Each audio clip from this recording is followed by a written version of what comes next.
Pois é, então conferida aí a arbitragem dessa primeira rodada, a sequência dos jogos para 13, Campinense, Botafogo e Alto Esporte, para a gente discutir um pouco sobre essa sequência, levantar algumas situações, não querer, digamos, adivinhar, mas a gente argumentar algumas situações. O Anchieta Araújo, nosso chefe de jornalismo, está aqui comigo, inclusive também é um cara que dentro da Rádio Caturité está sempre comentando também os jogos de futebol, acompanha de perto. Anchieta, só clássicos, Fica até complicado a gente tentar projetar alguma coisa, mas acho que tem que se basear um pouco no momento vivido por algumas equipes e até o 13 se apegando a alguns reforços também. É mais ou menos por aí. Eu acho que a gente tem essa discussão, Boa noite. É verdade. Boa noite, Tavares. Um abraço a todos. É muito complicado, realmente, como você falou, mas clássico, e aí você foi muito feliz quando disse, a gente tem que analisar o momento. Acho que não tem favorito. Não há sempre aquele favorito destacado, porque é um clássico, Tem a camisa, o respeito, tal, mas sempre tem um time que está, naquele momento, superior ao outro. Então, aí entra um pouco de favoritismo, que muitas vezes é só antes da bola rolar também. Agora, nesses 4, aqui na composição do quadrangular, a gente vê, assim, apenas o Alto Esporte, que teoricamente está abaixo dos outros, Bem abaixo dos outros. Que também no futebol, a gente já viu exemplos que, na prática, isso pode haver uma superação também. Mas, nesse momento, seria o Alto Esporte o grande azarão. E acho que o Botafogo e o Campinense um pouco na frente, o 13... Esse intermediário aí, nessa fase intermediária aí. O 13 a gente tem que aguardar um pouquinho, porque eu acho que ele foi muito instável, muito irregular durante a competição. Ver com a chegada aí dos reforços, como é que se comporta também nessa fase agora, que na verdade é um outro campeonato, Alvares, você zera tudo. Verdade. Começa um novo campeonato. Então vamos esperar, Os números mostram que nos embates entre eles, o Campinense tem a melhor campanha. Teve 9 pontos conquistados ali entre os 4 em jogos contra 13, Alto Esporte e o Botafogo. Alto Esporte e o próprio Botafogo representam a capital, tudo mais, mas foi lá onde os times até 13 e Campinense se deram bem nos seus resultados. Mas ali depois vem justamente Botafogo e 13, com 7 pontos cada, e o que menos conquistou o ponto foi justamente a equipe do Alto Esporte, foram 6 pontos entre esses aí. Então, a campanha se a gente for pegar assim, do Botafogo, pode pegar de cima para baixo, o Botafogo é o bambambam, é o de maior investimento, isso aí. Até a sequência de investimento, ela parece lógica, Botafogo mais investiu em primeiro, o Campinense em segundo, o terceiro o 13 e o quarto o Alto Esporte. Mas o Botafogo, nesse retrospecto aí, a gente esperava um pouco mais, Anchieta? A gente analisando a primeira fase. E se você pegar essa reta final agora, rapaz, o que a gente vê é que vai entrar, teoricamente, entra nessa fase decisiva, o Campinense, como a gente diz na linguagem do futebol, voando. Isso. E o Botafogo, se você analisar, por exemplo, os 3 últimos jogos, perdeu para o Campinense, e para vencer Santa Cruz e CSP, foi um Deus nos acuda. Aquele gol no finalzinho do jogo, isso. Deus sabe como, Então, se você analisar, o Campinense realmente, teoricamente, do ponto de vista da autoestima, tudo, é quem realmente entra melhor nessa fase. Agora, vai dizer muito essa primeira rodada, porque a gente tem um clássico. Então, esse clássico tem aquele poder de também trazer uma nova situação, Uma nova realidade, aquela coisa isso dá uma motivação muito grande a quem vence, Então, teoricamente, o Campinense tem uma sequência de jogos muito legal também para vencer e aí disparar, Isso tudo é teoria, está falando teoria, mas, o 13 já vencendo, ele vai cheio de moral para cima do Botafogo, mesmo o jogo sendo lá, Então, esse primeiro jogo, eu acho que é importantíssimo, é fundamental para 13 Campinense. A gente não vai menosprezar aqui, como bem disse o Anchieta, o próprio Alto Esporte que chegou à fase de classificação. Se não fosse todo o cenário ruim extracampo da equipe lá de João Pessoa, acho que poderia chegar em outra situação, Perdeu hoje não tem treinador, porque o Maia, o Mala, ele não é treinador de futebol, ele está lá preenchendo o buraco deixado pelo Jason. Perdeu o goleiro que vinha sendo de longe o melhor da competição, perdeu o Léo Olinda também, que vinha fazendo uma boa competição. Então, esse lado é que... Ele perdeu nos 3 setores, além do técnico, o Jason, que vem fazendo um grande trabalho, Roberto? Ele perdeu assim, a referência da defesa, que era o goleiro, a referência do meio campo, que era o Léo Olinda, e na frente o Rafael. Também. Que era o goleador do time. Então ele perde muito. Teoricamente, realmente o Alto Esporte, se tivesse entrando agora nessa competição, nessa fase decisiva, com aquele time que iniciou o campeonato com o trabalho do Jason, acho que ele tem condição de engrossar mais as coisas, É verdade.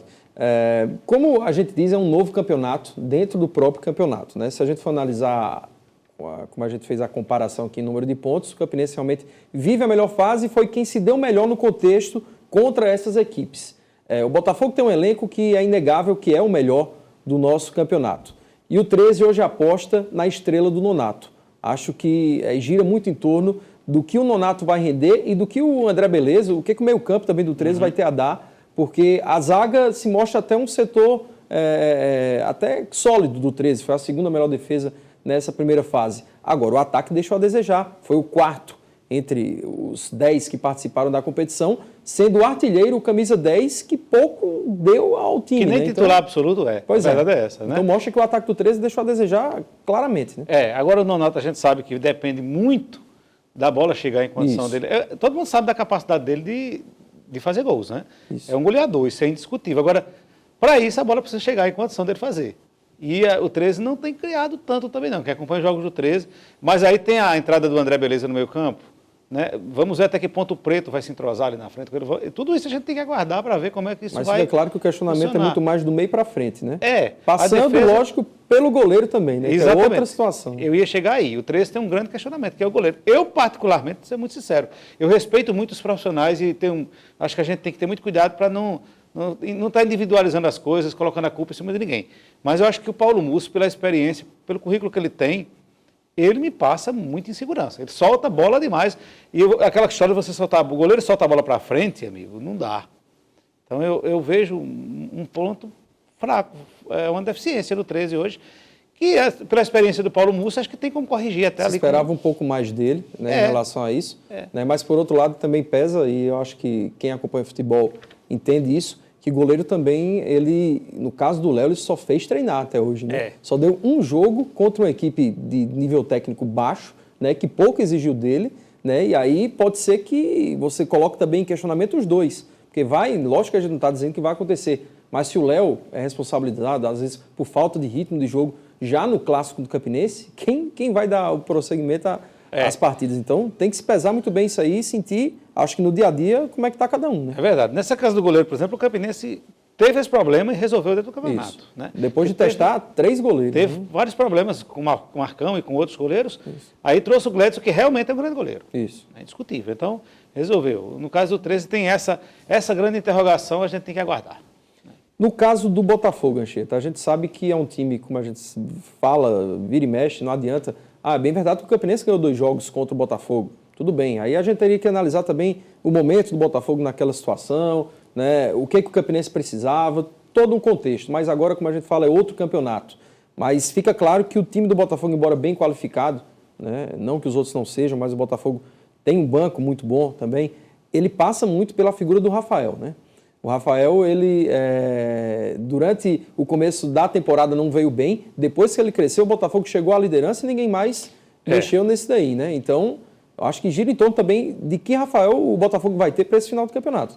No início da temporada, até eu mesmo cheguei a acreditar que o elenco do Botafogo, esse ano, seria melhor do que o do ano passado. Você analisando as peças. Isso. Né?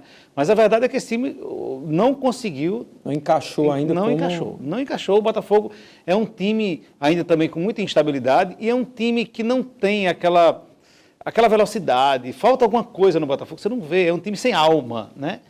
E eu vejo o Botafogo muito dependente do Rafael, como você falou. Agora, tem uma estrela no Botafogo que a gente tem que levar em consideração também, que é o Marcelo Vilar. Marcelo Vilar, ao longo desse tempo aqui na Paraíba, quando ele não ganhou o campeonato, ele chegou à decisão. Isso. Ele conhece o caminho das pedras muito bem, né? Agora, outra questão, o Botafogo vai estar dividindo essa fase com Série C, dividindo as atenções. Isso também pesa contra o Botafogo. Isso. Tudo isso tem que levar em consideração. Então, eu acho que tem que aguardar um pouco o início. As 2 primeiras rodadas serão muito importantes para a gente ter uma noção melhor. A gente está falando agora analisando em cima de algo que aconteceu até agora. Isso. Né? Está começando uma outra competição. A cada semana eu acho que vai ter uma nova discussão, né? Porque é inevitável, né? Sobre o que aconteceu em campo, a postura desse ou daquele jogador, né? A forma como o treinador também colocou o time em campo. Então, a cada semana vai ter. Mas dá para dizer, Anchieta, na sua concepção, que de certa forma o time que o Botafogo fez, né, com alguns jogadores bem rodados, até de um nível bem superior a outros que a gente viu aqui passar durante alguns campeonatos, são jogadores que podem ter tido alguma dificuldade em se adaptar a um campeonato estadual também com certas peculiaridades, um campeonato tão desorganizado também? Não, vários, eu não sei. Ou não tem mais isso? Porque esse time do Botafogo também, muitos jogadores que vieram para cá são aqui da região. A maioria, né? Eu falo mais baseado no time do ano passado, que você tinha Ferreira, você tinha o próprio André Lima, jogadores que já conheciam bem e que a gente não... Que se a gente for botar ali na balança, desculpem, né, jogadores que são daqui, às vezes são até menosprezados, renderam bem mais para o Botafogo do que jogadores que vieram de fora, com todo o know-how e tudo mais. Eu não vejo tanto por aí, não. Eu acho que, assim, o surpreendente é, por exemplo, um Roberto Dias, não é o Roberto Dias que a gente conheceu. O Bismarck também, não. O Bismarck, longe de ser aqueles jogadores que foram campeões do Nordeste pelo Campinense, eles estão rendendo muito abaixo. Mas que não renderam no estadual, né? Exatamente. Parece que jogam competições distintas. Que, na verdade, também tem isso. Cada competição ela é uma competição diferente. Tem jogador que se encaixa melhor em determinado estilo, né? Determinada competição. No futebol acontece isso também. Né? O fato é que Marcelo Vilar está tendo dificuldade para encaixar esse time. Eu não esperava tanto. Está tendo muita dificuldade. Se o Botafogo, na verdade, vier com essa disposição que ele jogou essa fase anterior, eu acredito que ele não disputa esse título. Com todo elenco que tem. Já o Campinense, quem trouxe tem caído com uma luva, né? Vou dar um exemplo, já começando ali do Neto. Né? O Neto chegou, em 2 dias jogou, já fez uma partida boa durante o campeonato. O Nando hoje é a realidade do time que chegou e encaixou muito bem. Parece que no Campinense agora... essas coisas acontecem com mais naturalidade. Né? Esse ano tem sido impressionante, porque o Campinense tem jogado, nos últimos tempos, cada jogo é um time diferente. Tem perdido muitos jogadores contundidos. Né? E o time, ele não perde esse padrão, né, de ir para cima do adversário, de jogar em velocidade, que é uma característica desse time, muito forte no contra-ataque. Né? E os caras entrando, se encaixando, o Nando entra, os caras chegam aqui, são regularizados, já entram, já jogam. É uma característica desse time do Campinense desse ano, que está dando muito certo. Né? E a figura do centroavante, o Campinense não tinha acertado até então. Né? O Reginaldo Júnior chegou também com um certo nome e tal, não deu certo. Né? O próprio Túlio Renan chegou para jogar ali, porque... Fica claro que o Diá não gosta de jogador fixo, né? Ele gosta de jogar no erro do adversário. Não é um time que principalmente se a gente for analisar a campanha do time, quando pegou Lucena, quando pegou Miramar, quando pega times mais recuados, que o Campinense precisa colocar o jogo em campo e preencher, ele tem dificuldades. Mas quando o time parte para cima, como o Atlético tentou fazer lá em Cajazeiras, ele tem uma facilidade absurda de matar o jogo nos contra-ataques. Né? E o Nando tem conseguido dar até uma certa estabilidade a essa posição, sendo um jogador até mais fixo, mas que participa com gols.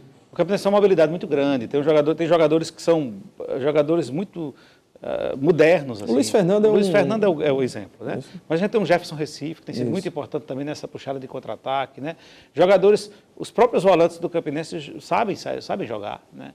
E ajudam muito nisso. O Negrete também uma das colunas. Assim, exatamente. Marca muito bem, mas sabe sair jogando também. O mesmo coisa do Neto. Né? E os Leandros que tem por aí também, que ajudam bastante nesse aspecto. Então, o Campinense, realmente, eu acho o Campinense, nesse momento, um grande candidato a disputar o título, realmente, a chegar ali na última rodada disputando o título. Uma das coisas que foi colocada, eu acho que até por várias pessoas durante a primeira fase, é que no momento em que se esperava um pouco mais assim de experiência do time, o time demonstrou certa fragilidade dentro de campo. Não sei se com esse reforço, o Gabriel Valon, quando chegou, deu uma... em posição de moral, mas aí depois saiu, né? E aí não conseguiu se manter tanta qualidade na zaga quanto estava se tendo com o Gabriel, que até machucado fez um bom jogo contra o 13. Né? Mas aí nessa reposição de peças, a chegada do Nando é indiscutível, né? O crescimento do Luiz Fernando, a maturidade que eu acho que ele não adquiriu, mas foi cobrada dele, ele teve que colocar os pés no chão, porque parecia estar com a cabeça mais fora daqui do que no futebol daqui, o próprio Felipe Alves também.